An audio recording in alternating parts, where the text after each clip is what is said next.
Hey, so I got laid off 2 years ago. I'm 53 years old. I was 51 at the time. And after nearly 15 years at the same company, I was let go. And I wasn't a bottom performer. In fact, out of the 400 or so folks that were in my position, where I was manager of managers for this organization, I had received the what we called a peak award, right? And which was a recognition of the performance that I had, and I was super stoked. Won a trip to Hawaii because of it. But so in my mind, I'm irreplaceable, right? Which I know as an employee and as a leader, that's never the case. But I never thought it could be me. There were some things that I did wrong, but there were also some things that I did right, and that's really what I want to focus on today. One is just kind of, as far as did wrong, is missing the signs. And depending on where you are in your professional career, you might not know what the signs are. Changes in leadership, changes in culture, changes in the business finances, layoffs in other areas. All those are things that could mean that layoffs, terminations, whatever you want to call them, could be coming, right? In particular, if you've been held accountable for any kind of cause, if you've been written up, you want to pay close attention, because when these things start happening in a business, typically those are the first folks that get looked at if you're in a leadership position. And that's not a slam on leaders. Most leaders don't have a choice, right? It's not always your leader's decision to say who stays and who goes. Oftentimes that decision happens at a much higher level, and you're in a position where you kind of have to convey the news, and it's not comfortable. I've had to do it. I've had to do it many times, and it's not great, right? It's not a great place to be. We could talk about what good leaders and bad leaders do during that situation on another occasion. But I think what's most important to talk about today, outside the signs, are the reason why after 2 years I'm surviving, right? That's what's important. And if you're under 50, even if you're 50, if you're 60, maybe this hasn't happened to you. I'm here to tell you that there's some things that I would encourage you to do, in particular if you're earlier in your life cycle, to prepare you for that. And number one is and no one likes to hear this, but you got to save your money, man. I at the time that this happened to me, I've got 7 figures in the bank. It's not easy. I did make good money. I made real good money. I think I made real good money. I made more money than I ever thought I would make in my life. But the thing that I was taught early on is pay yourself first, right? And if you don't pay yourself first, no one else is. So what does that look like? Just don't spend it all, right? Put some money in the bank. If you have 401k at the company you work for, make sure that you're at least getting your match, right? If it's a 3% match, then do the 3% match. If it's a 5% match, do the 5% match. It's just free money, right? It's free money. If you've got a stock purchase program at your company, if you work for a public company, if you've got a stock purchase program and they will match funds or give you a discount on stock, I would encourage you to take a good look at that. And I'm not a financial advisor. I'd encourage you to go and talk to a CPA, talk to a financial advisor, and get what's best for you. But what I do know, without a doubt, is you got to pay yourself first. Because when things happen, you need to be able to weather the storm. If you can't weather the storm, then you're not in as good of a position to make decisions that might affect the rest of your life. And that's super important, right? Is to be able to give yourself that cushion. The second thing is investing in yourself, right? I'm a strong believer of self-improvement. I feel like I've read every book. I've listened to every tape. I've taken every class, many of them twice. My most recent book, I'm actually listening for the 4th time in the last 6 months because I think it's that important to what I'm trying to do now. But I would tell you to invest in yourself.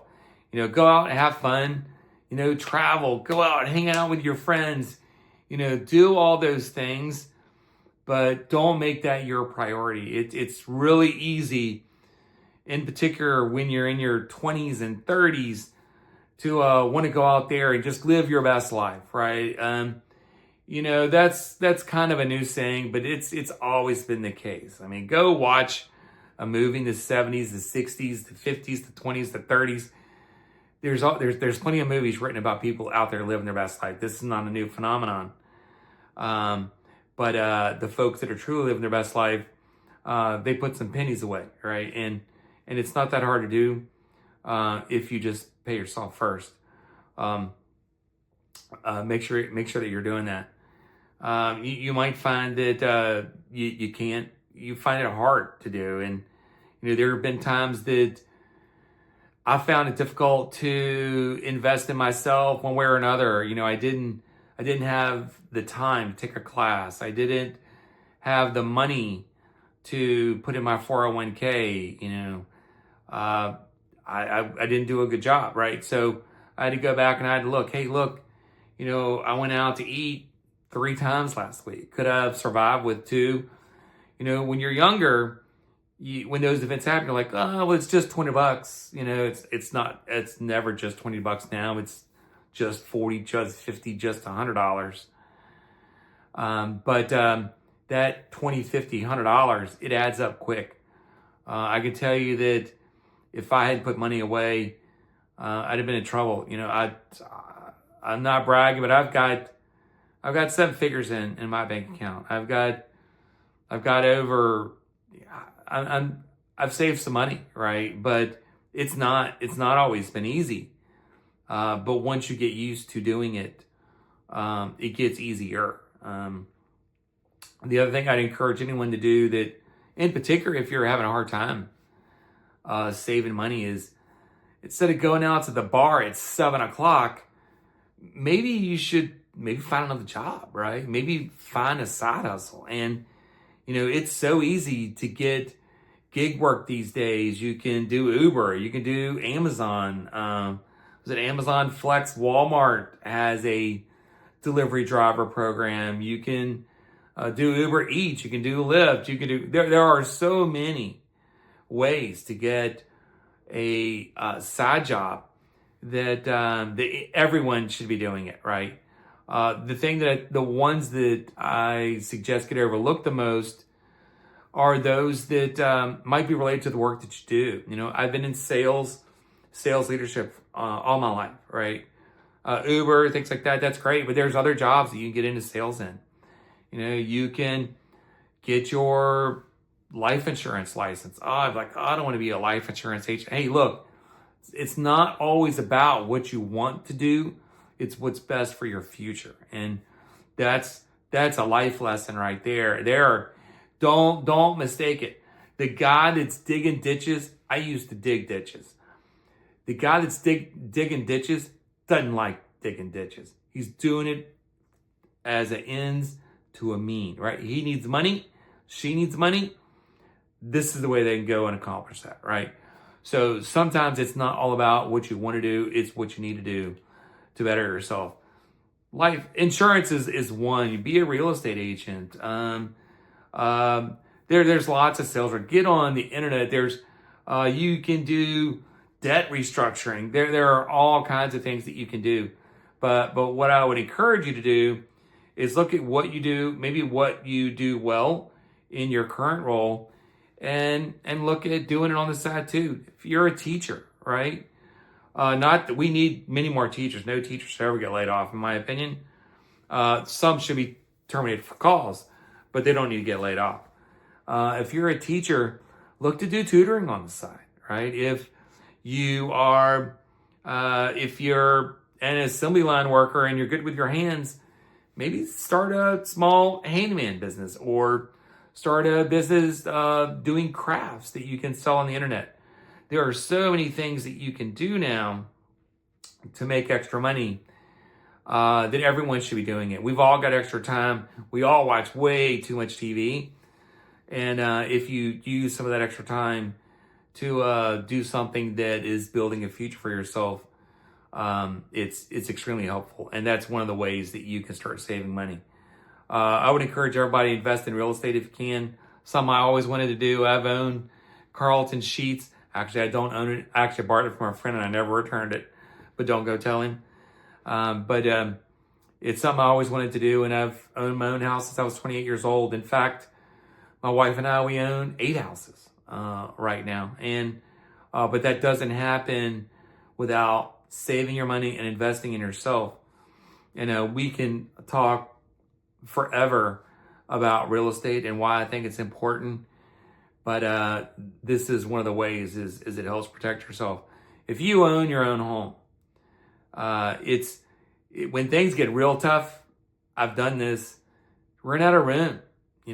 I was a period of my life when I was in my early 30s, and I always wanted to be a real estate investor, but I didn't think about it at the time, really. And a friend of a friend needed a place to stay, and I was like, hey, sure, no problem. I've got an extra room. Actually, I didn't have an extra room. I had an extra garage that I converted into a bedroom, and he stayed in it for, I think, 2 years, right? And it helped him out, allowed him to save some money. In fact, he went and bought his own house when he moved out, and it allowed me to pay off a ton of credit cards. That's the other thing you got to do is pay off those credit cards, man.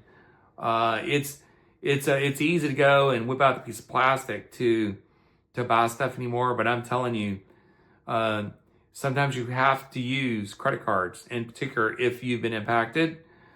But as soon as you can, pay those off. Don't just sit there and wait.